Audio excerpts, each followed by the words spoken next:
여러분 안녕하십니까? 러시아 우크라이나 전쟁 긴급 업데이트 시간입니다. 요즘 계속해서 우크라이나 사태 얘기를 할 수밖에 없어요. 저도 전쟁이 하루빨리 끝나야 하는데 지금 상황은 혼전 양상입니다. 그런데 여러분 분명한 것은요, 우크라이나 북부 키이우하고 하르키우에서 전투를 수행한 러시아군하고요, 남동부 돈바스와 크림반도에서 전투를 치른 러시아군은요, 도저히 같은 나라의 군대가 아닌 전혀 다른 나라의 군대 같습니다. 남부에서는 러시아군이 비교적 성공적인 작전을 하고 있는데 반해서 북부에서는 좀 지리멸렬하고 있죠. 심지어 거의 일주일 가깝게 키이우 주변에서 지금 주저앉아 있거든요, 북부에 있는 러시아군은. 그럼 도대체 왜 이런 일이 벌어졌는가에 대한 그런 근본적인 얘기를 전 여러분들하고 같이 한번 해보고 싶었어요. 그 원인은 뭐가 있냐면 바로 전쟁 직전에 있었던 일련의 러시아군의 군사 개혁 때문입니다. 그 역전다방에서도 잠깐 언급이 되었던 내용인데요. 제가 심호석 교수님 도움으로 여기에 관련한 몇 편의 국내외 논문을 입수할 수 있었습니다. 이 첫 번째가 이 러시아의 하이브리드 연이란 이런 논문입니다. 이건 국내에서 나왔던 논문이고요. 그 다음에 해외 논문인데요. Military Reform Toward the New Look of the Russian Army라는 이런 논문입니다. 그리고 마지막 세 번째 논문은 여기 있죠. Defeating the Russian Battalion Tactical Group이라는 이 논문입니다. 이 논문 입수에 많은 도움을 주신 심호석 교수님께 이 자리를 빌어 다시 한번 감사를 드립니다. 그래서 오늘의 차례 군사연구소에는요, 이 러시아군의 군사 개혁을 좀 더 면밀하게 알아보고 이를 바탕으로 앞으로의 러시아 우크라이나 전쟁 양상을 한번 예측을 해보겠습니다.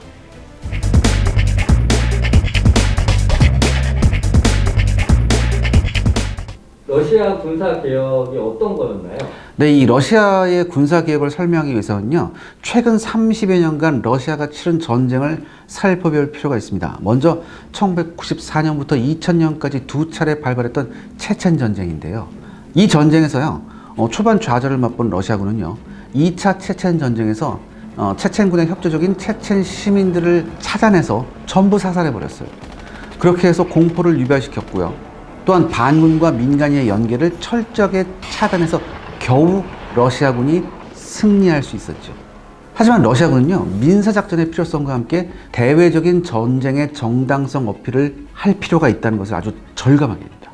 그리고 이어서 벌어진 2003년의 미국의 이라크 전쟁에서 러시아는 미국의 신속 대응군 개념에 아주 깊은 인상을 받습니다. 당시 미국의 럼스펠드 국방장관은요, 재래식 무기와 거대 군병력을 중심으로 한 기존의 냉전형 미군 구조를 최첨단 무기 체계가 강화된 신속 대응군 개념으로 개편합니다.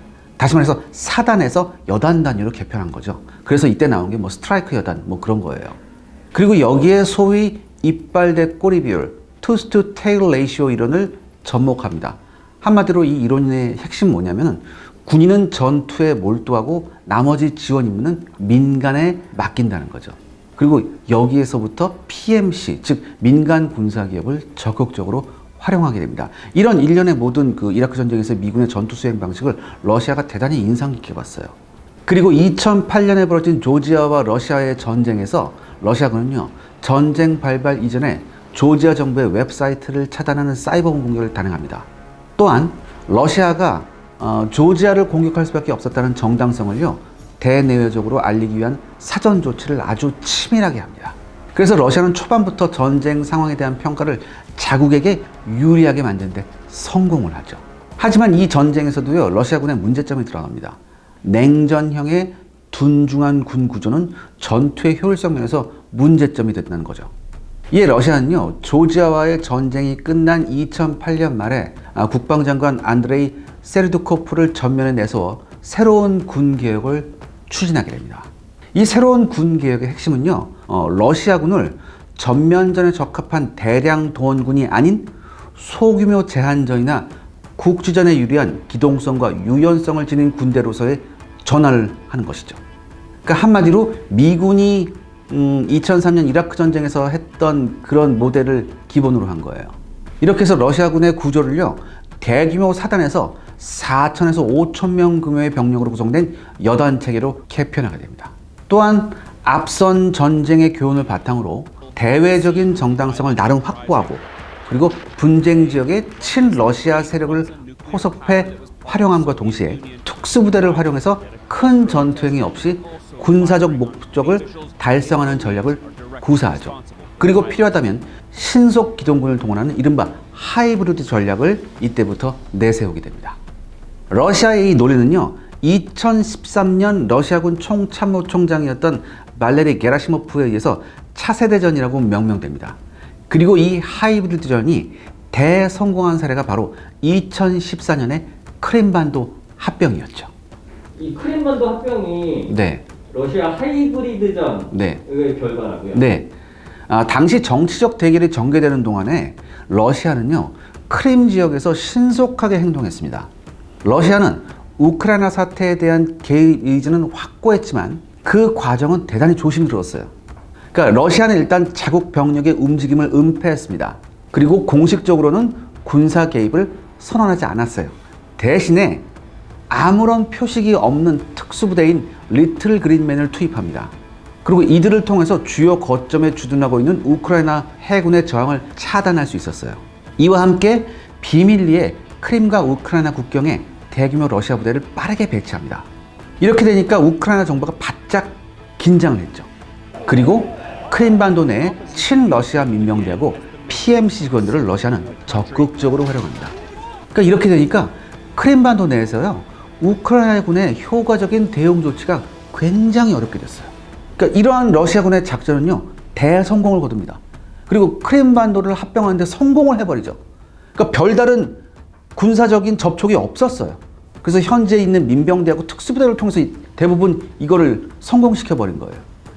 더군다나 서방 세계는 당시에 느슨한 제재로 별다른 타격을 러시아한테 주지 못했습니다. 다시 말해서요, 2014년에 러시아는요, 이 하이브리드전을 이용해서 크림반도 합병에 성공한 겁니다. 그리고 이제 우크라이나에서 다시 또 네. 전쟁이 났잖아요. 그러니까 8년 만에 다시 전쟁이 난 거죠. 그렇다면 이번엔 무엇이 달랐을까? 이걸 한번 우리가 살펴봐야 됩니다.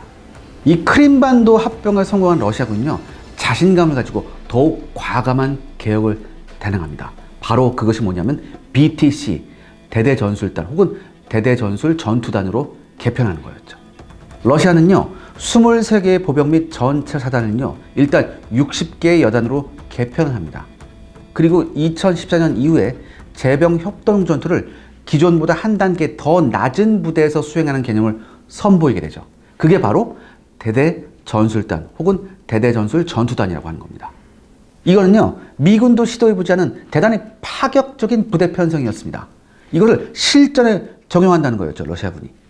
대대전술단을 네. 조금 더 설명해 주실 수 있어요? 네, 이 대대 전술단은 한마디로 이제 규모가 대대예요. 여기서 이름에 나와 있듯이.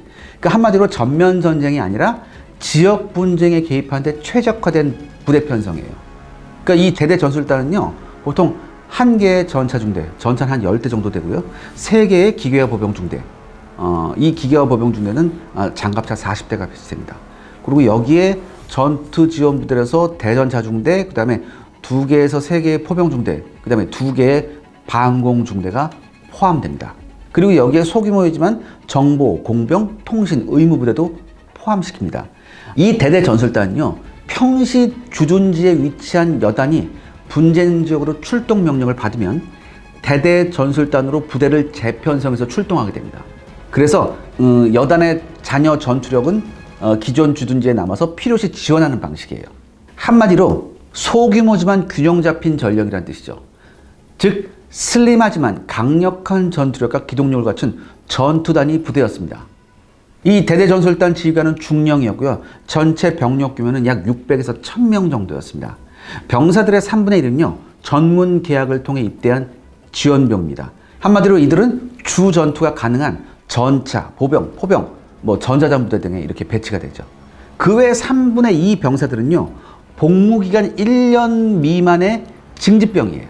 한마디로 전투 가능성이 낮은 전투 지원 및 전투 근무 지원 부대에 배치되는 인원이에요. 그러니까 같은 부대 안에 3분의 1은 전문 전투 병력, 나머지 3분의 1은 지원 병력이에요.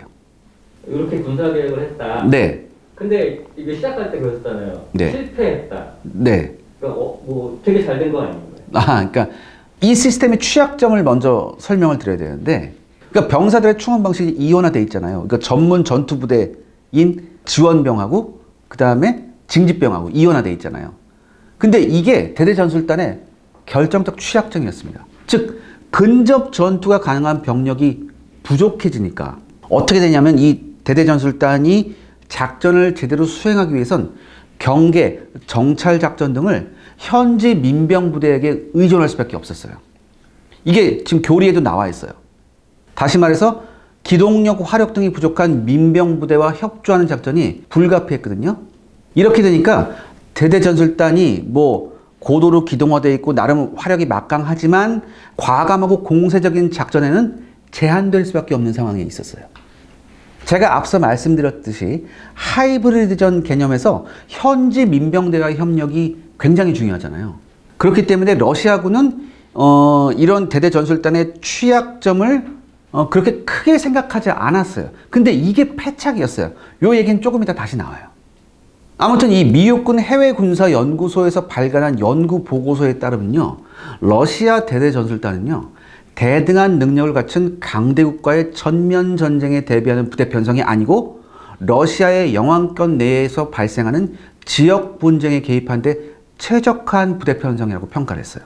또한 정보, 지휘, 통제, 정비, 의무 관련 조직이 취약해서 작전 지속 능력이 부족하다고 평가합니다. 따라서 공격 작전 과정에서 적 지역 중심 깊이에 연속적으로 진출하는 것은 대단히 제한될 것이라고 예견했어요. 그렇다면요, 여러분 지금부터 2022년 러시아 우크라이나 전쟁에서 이 러시아군의 시스템이 어떻게 적용되었나를 북부와 남부를 나눠서 살펴보겠습니다.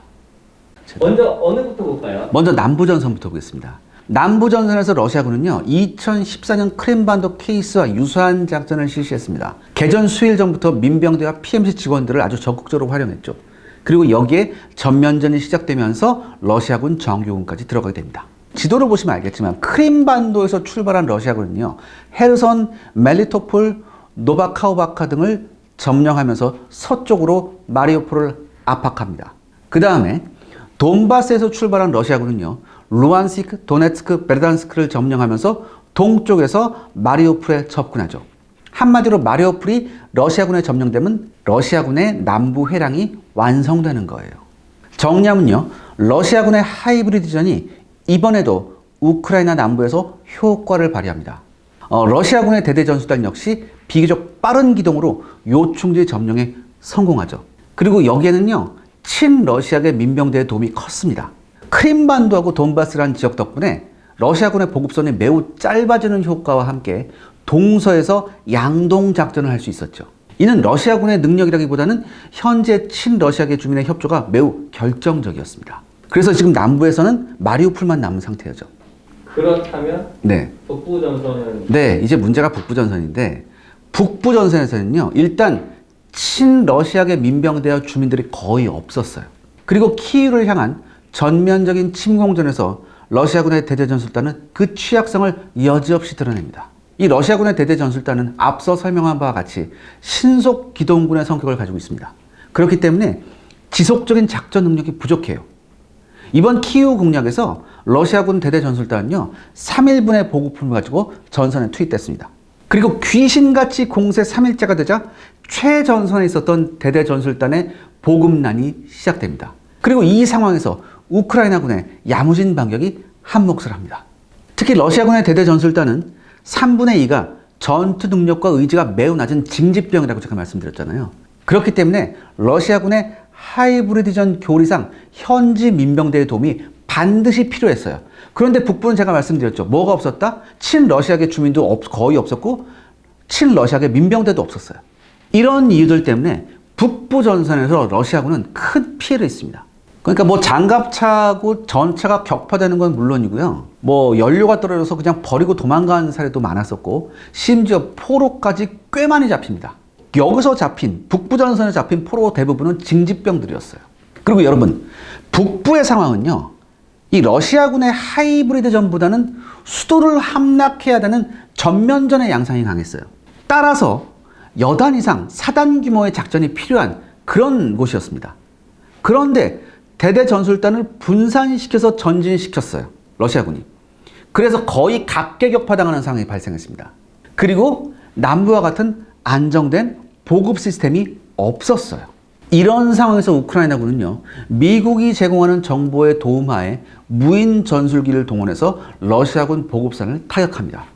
그리고 곳곳에서 대전차 미사일을 활용한 우크라이나군의 공격에 러시아군이 막심한 타격을 입었죠.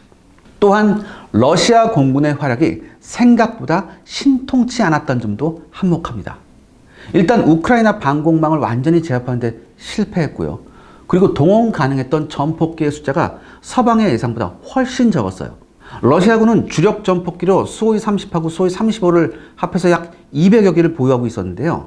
실제 이 전투기의 가동률은 서방의 예측이 무색하게 50% 미만이었다고 하더라고요.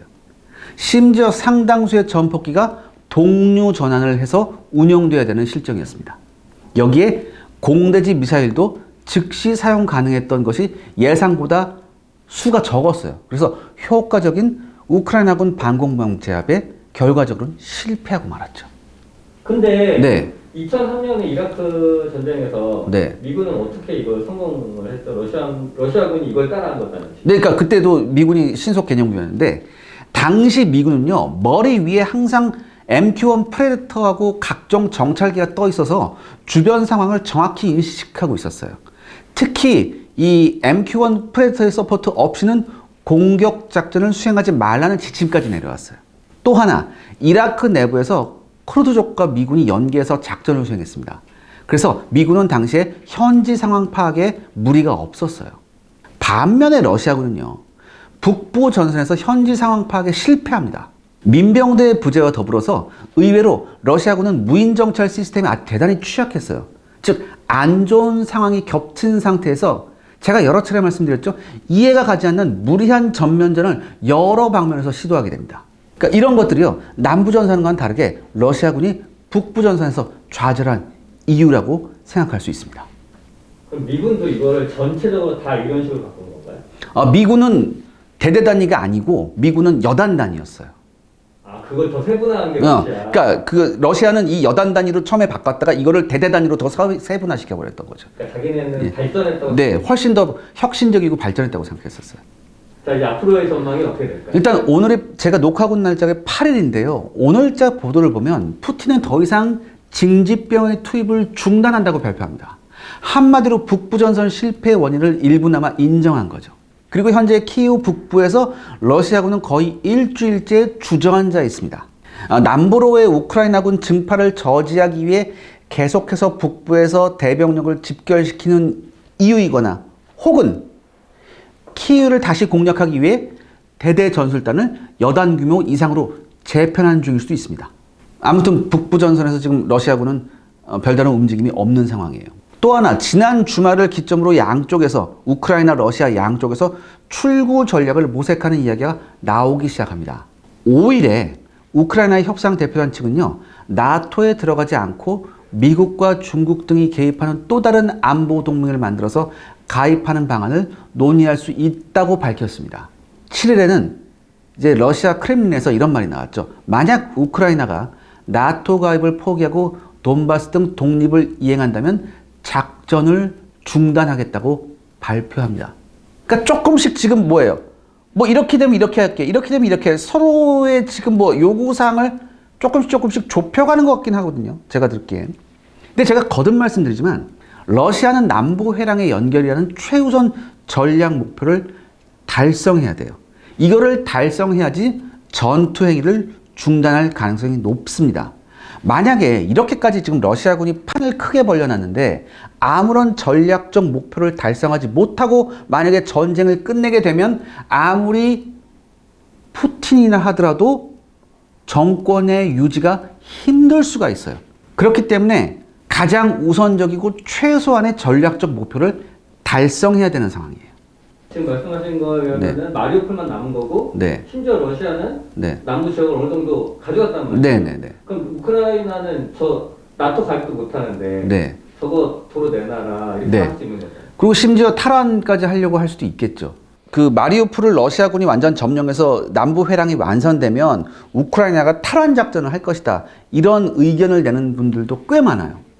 근데 이런 의견은 일견 타당하게 보여요. 왜냐하면 여러분 지도에서 러시아군의 남부 회랑을 한번 보십시오. 이게 긴 띠 형태잖아요. 그러니까 중간에 한번 허리를 탁 끊어버리면 이거는 뭐 러시아군이 대단히 불리한 상황 아니냐 이렇게 말씀하시는 분들도 꽤 계세요. 그러니까 이거는 상식적으로 봤을 땐 타당하죠. 근데 여기에는요 몇 가지를 더 생각해 봐야 합니다. 먼저 우크라이나가 탈환 작전을 하기 위해서는요 대규모의 조직화된 병력이 필요해요.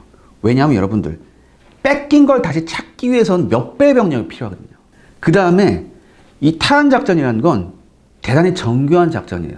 그런데 과연 현재 우크라이나가 그런 능력이 있는가에 대해서 우리가 의문을 던지지 않을 수 없습니다. 지금 우크라이나는 북부에서 비교적 선전했지만 여전히 러시아군의 공격에 시달리고 있거든요. 또 하나, 남부 회랑은 지금 러시아군이 점령하고 있는 남부 회랑은요 단순한 점령지가 아니라 친러시아계 주민이 다수인 지역이에요. 다시 한번 남부 지역에서 러시아군의 하이브리드전이 성공한 이유를 생각을 해봐야 됩니다. 그러니까 여러분들 2014년에 러시아가 크림반도를 뺏어갔을 때 왜 바로 우크라이나가 탈환을 시도하지 않았는가에 대한 설명을 할 길이 없잖아요. 그러니까 이번 러시아 우크라이나 전쟁은요 이런 러시아군의 군사 계획을 이해하지 않고서는 설명이 불가한 전쟁입니다. 오늘의 결론은? 네. 여러분, 이 전쟁뿐만 아니라 모든 일에 있어서 성공과 실패는 반드시 이유가 있습니다.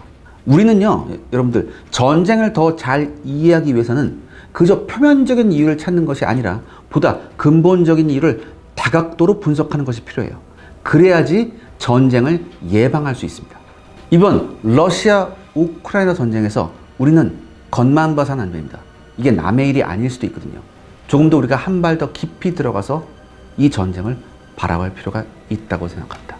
자, 여러분, 오늘 러시아 우크라이나 전쟁에 관해서 도대체 왜 러시아군이 북부 전선과 남부 전선에서 전혀 다른 모습을 보이고 있나에 대한 설명을 해드렸습니다. 새로운 소식이 들어온 대로 다시 한번 여러분들을 찾아뵙겠습니다. 긴 시간 시청해 주셔서 감사합니다.